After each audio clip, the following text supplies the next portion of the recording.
جب لوگوں سے پوچھتے ہیں وہ عبادت کہاں کرتے تھے، لوگوں نے بتایا وہ جو جگہ تھی وہ ریت پر جو ہے دریا کے کنارے جو ریتی پڑی ہوئی تھی اسی پر عبادت کرتے تھے۔ غوث پاک غور سے نشانیاں دیکھتے ہیں، ان کے سجدوں کے نشان تھے، ان کے ہاتھوں کے پیروں کے نشان تھے۔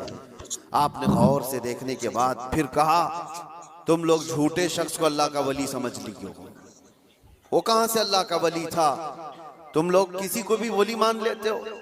لوگوں نے کہا آپ نے تو دیکھا نہیں اور ایسی آپ کہہ رہے، ہم تو ان کو مسلسل عبادت کرتے ہوئے دیکھ رہے تھے، کوئی نماز قضا تو نہیں کرتے تھے۔ سرکار غوث پاک فرماتے تم نے دیکھا ضرور ہوگا لیکن میں ان کے نشانات دیکھ رہا ہوں، سجدے میں جانے کے ہاتھوں کے نشان یہاں نظر آ رہے ہیں۔ لوگوں نے پوچھا اس سے کیا سمجھ میں آیا آپ کو؟ کہا دیکھو 10 انگلیاں ریت پر ایسی کھلی ہوئی پڑی دکھ رہی ہیں، اور میرا ماننا یہ ہے کہ جب نبی پاک صلی اللہ علیہ وسلم سجدہ کرتے تھے تو 10 انگلیاں ملی ہوئی ہوتی آپ تھی۔ اس تقریر سے اور سن یہ سکتے ہیں، شخص جس کو ویڈیو تم سٹارٹ کر لیتے عبادت ہیں۔ کرتا ہوا دیکھ رہے ہو اس کی انگلیاں پوری پھیلی ہوئی ہیں، جو حضور کی سنت پر عمل نہیں کرتا میرے نزدیک وہ ولی ہو نہیں سکتا، وہ ولی نہیں ہو سکتا۔ ایک سنت کو ترک کرنے پر غوث پاک سبحان فرماتے اللہ، ہیں سبحان کہ اللہ۔ میں اس کو نہیں مانتا ولی۔ اب آپ اندازہ کریں لوگوں نے تو پتہ نہیں کس کو ولی بنا لیا ہے، کیسے کیسے باباؤں کے پیچھے یہ گھوم رہے ہیں۔ بے شک وہ بے ایسے شک، بابا جن کے نماز کا کوئی ٹھکانہ نہیں، دن بھر قوالی میں بیٹھے رہتے، نماز کے بارے میں پوچھو تو کہیں گے مکہ میں پڑھتے ہیں، مدینے میں پڑھتے ہیں۔ بے شک یہ بے سب شک۔ شیطان ہے۔ شیطان اس طرح کے چہرے بنا کر کے امت کو گمراہ کرتا ہے۔ ہمارے علاقے میں ایک مرید صاحب آئے ہوئے تھے کافی سال پہلے، کسی پیر صاحب کے، انہوں نے کہا تھا کہ ہمارے پیر صاحب کی سبحان نماز اللہ۔ اللہ نے معاف کر دیا ہے۔ میں نے پوچھا تھا کہ کیوں؟ کہا اتنا تقویٰ ہو گیا، اتنی عبادت کیے ہیں کہ ان کو اب یہ ظاہری نماز کی ضرورت نہیں ہے، وہ باطنی نماز پڑھتے ہیں۔ میں نے ان کو ایک سپرے مارا تھا، وہ ابھی تک آئے نہیں واپس۔ کہا شریعت میں 4 لوگوں پر نماز معاف ہے، نابالغ بچہ ہو تو نماز معاف ہے، دوسرے پاگل ہو دماغی نہیں ہے تو بھی نماز معاف ہے، اور تیسرے عورت کی جو ماہواری آتی ہر مہینے، حیض کے دنوں میں عورت کو نماز معاف ہے، چوتھے سبحان بچے کی اللہ، ولادت ہو جائے سبحان عورت، اللہ۔ اس کے بعد اس کو نفاس جو آتا ہے وہ 40 دن تک بھی ہو سکتا ہے میکزیمم، اتنے دن عورت کو نماز معاف ہے۔ یہ 4 لوگ ہیں جن کو نماز معاف ہے۔ میں نے مرید صاحب سے کہا تھا پیر صاحب کو پوچھ لینا ان 4 میں آپ کیا ہو، یا تو تمہارا پیر نابالغ ہوگا اس لیے نماز کیا معاف ہو بات ہے، گئی، کیا بات ہے۔ یا تو پاگل ہوگا اس لیے معاف ہے، یا تو پھر وہ 2 کیٹیگری جو بڑی ڈینجر ہے۔ پوچھ لینا میرے عزیزو، غوث پاک پر نماز معاف نہیں ہوئی تو اے رے غیر نتھو کھیرے کی بات کیا ہے؟ سلطان الاولیاء غوث پاک رضی اللہ تعالیٰ عنہ کے ساتھ یہ ہوا تھا، آپ نماز پڑھ رہے تھے، بادل کا ٹکڑا ایک سایہ بن کر کے آپ کے اوپر طاری ہوا اور اس سے آواز آنے لگی، اے عبدالقادر میں نے تجھ پر سارے حرام کو حلال کر دیا ہے، میں نے تجھے نماز معاف کر دی ہے، تو نے اتنی عبادت کر ڈالی۔ بادل کے ٹکڑے سے آواز آئے کہ عبدالقادر میں نے سارے صحیح حرام بات ہے۔ حلال کر دیے تم پر اور نمازیں معاف کر دی، لیکن وہ ایسے ویسے لوگوں کی صحبت پائے ہوئے اور موسمی طریقوں کے ولی نہیں تھے۔ غوث پاک رضی اللہ تعالیٰ عنہ شان محبوبیت پر فائز تھے۔ آپ نے برجستہ کہا یہ آواز رحمان کی نہیں ہے، یہ شیطان کی ہے۔ سبحان اللہ، جب نبی سبحان پاک اللہ۔ صلی اللہ علیہ وسلم پر نماز معاف نہیں ہوئی تو میں کون ہوتا ہوں؟ اللہ کے سبحان رسول صلی اللہ، اللہ علیہ وسلم جو صاحب شریعت ہیں، حضور نے کیا نماز بات نہیں ہے۔ چھوڑی، اور وہ بھی آخری وقت تک۔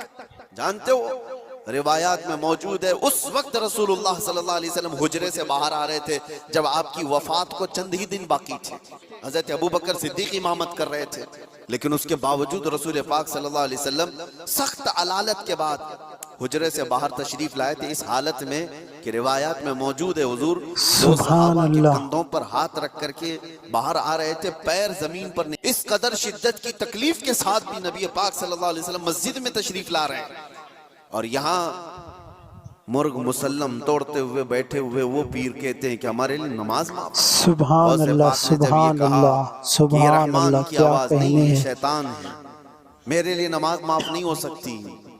تو غوث پاک رضی اللہ تعالیٰ عنہ پر اس نے غرور اور تکبر میں لانے کے لیے ایک دوسرا حملہ کیا تھا اور کہا عبد القادر تم بہت پڑھے لکھے ہو، بہت علم ہے تمہارے پاس، تم پڑھے لکھے نہ ہوتے، علم نہ ہوتا تو آج میرے گمراہی میں آ جاتے۔ شیطان اپنی اصلی حالت پر آ گیا، کہا ٹھیک ہے تم نے مجھے پہچان لیا لیکن تم کیا بہت بات پڑھے ہے، لکھے کیا ہو، بات ہے، تمہارا علم سبحان اتنا اللہ، ہے کہ تم بچ سبحان گئے۔ اللہ، غوث سبحان پاک نے اللہ، کہا تو دوسرا حملہ کیا کر رہا ہے مجھ کہنے پر، ہیں، بے شک بے میرے شک۔ علم نے نہیں بچایا، مجھے رب کے فضل نے بچایا۔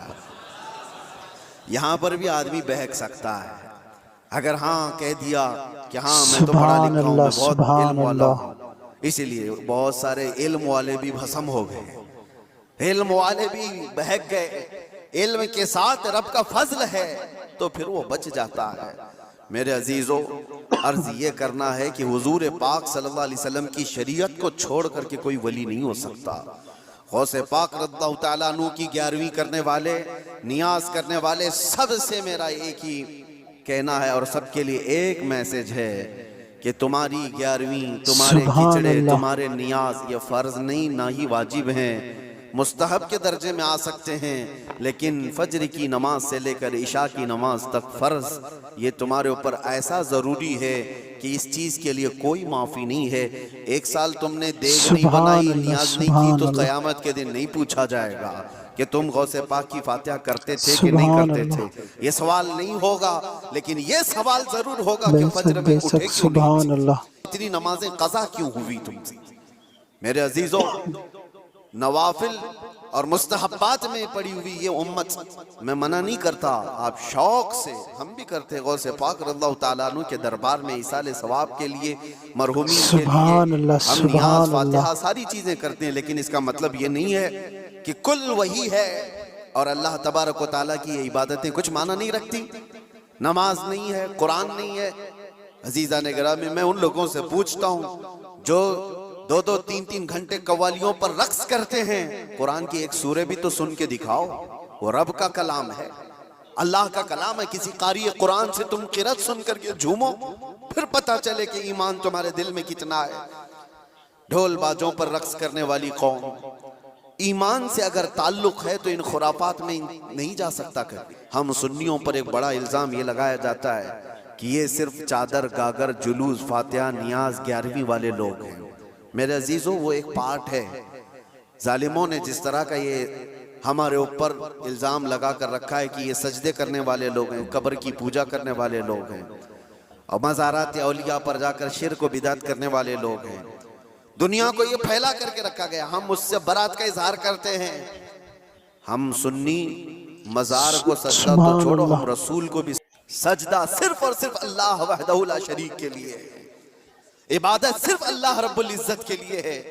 سجدہ تو دور کی بات، جھکنا بھی جائز نہیں ہے، جھکنا بھی جائز نہیں ہے۔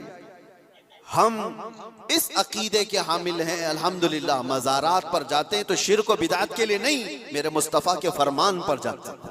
اور رہی بات اولیاء کاملین کے مزارات پر جا کر دعا کرنا، یہ قرآن سے ہم اخذ کرتے ہیں کہ سیدنا زکریہ علیہ السلام، زکریہ علیہ السلام اللہ کے نبی ہیں، پتہ ہے بیت المقدس کے امام، قرآن میں ہے 3 پارے میں، سورہ آل عمران، آپ پڑھ کر کے دیکھنا، ان کو اولاد نہیں تھی، 90 سال کی قریب عمر ہو گئی تھی، لیکن اسی وقت بیت المقدس میں سبحان اللہ، حضرت سبحان بی بی اللہ، بے مریم شک کو بے لایا شک، گیا۔ ان کی والدہ حنا، ان کو بھی اولاد نہیں تھی، انہوں نے منت کی تھی کہ اللہ بے شک بے اگر شک، ہم کو تو بیٹا دے تو ہم بیت المقدس کی خدمت میں وقف کریں گے۔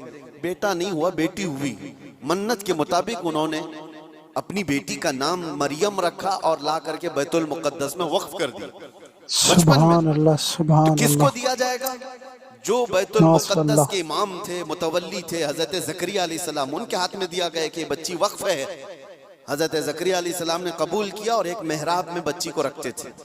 قرآن میں یہ ذکر ہے، میں بتا رہا ہوں آپ کو۔ اور حضرت زکریا علیہ السلام کہتے ہیں کلما دخل علیہا زکریا المحراب وجد عندها رزقا قالت یا مریم انا لک ھذا قالت هو من عند بے شک بے اللہ شک، ان اللہ یرزق من یشاء بغیر حساب۔ جب حضرت زکریا علیہ کیا السلام کہنے، محراب مریم میں جاتے تو کہتے ہیں قسم قسم کے پھل وہاں پر رکھے ہوئے پاتے تھے. تو حضرت زکریا پوچھتے مریم یہ سب تیرے پاس کہاں سے آتا ہے؟ حضرت مریم کہتی ہیں سب اللہ کی طرف سے ہے، اللہ جسے چاہے بے حساب رزق دیتا ہے. مریم کون ہے؟ نبی نہیں ہے. حضرت مریم ہاں اللہ کی ولیاں ہیں، پاکیزہ مقدس ہستی، لیکن ان کو اللہ تبارک و تعالیٰ نے وہ کرامات سے نوازا تھا. وہ بچپن میں پھل وغیرہ ان کو رزق کے طور پر پہنچ رہا تھا. اس کے بعد کی جو آیت ہے اب سنو. تعالیٰ فرماتا ہے ہنالک دعا زکریا ربہ قال رب ہب لی من لدنک ذریۃ طیبۃ انک سمیع الدعاء. زکریا علیہ السلام کو اولاد نہیں تھی تو اسی مریم کے محراب میں کھڑے ہو گئے جہاں بی بی مریم تھی، کہا اے اللہ مجھے بھی ایک بیٹا عطا کر دے. ہنالک دعا زکریا ربہ، یہ قرآن کی آیت ہے. زکریا علیہ السلام نے اپنے رب سے دعا کی اللہ مجھے بھی ایک بیٹا دے دے، تیری جانب سے نیک و صالح بیٹا عطا کر دے.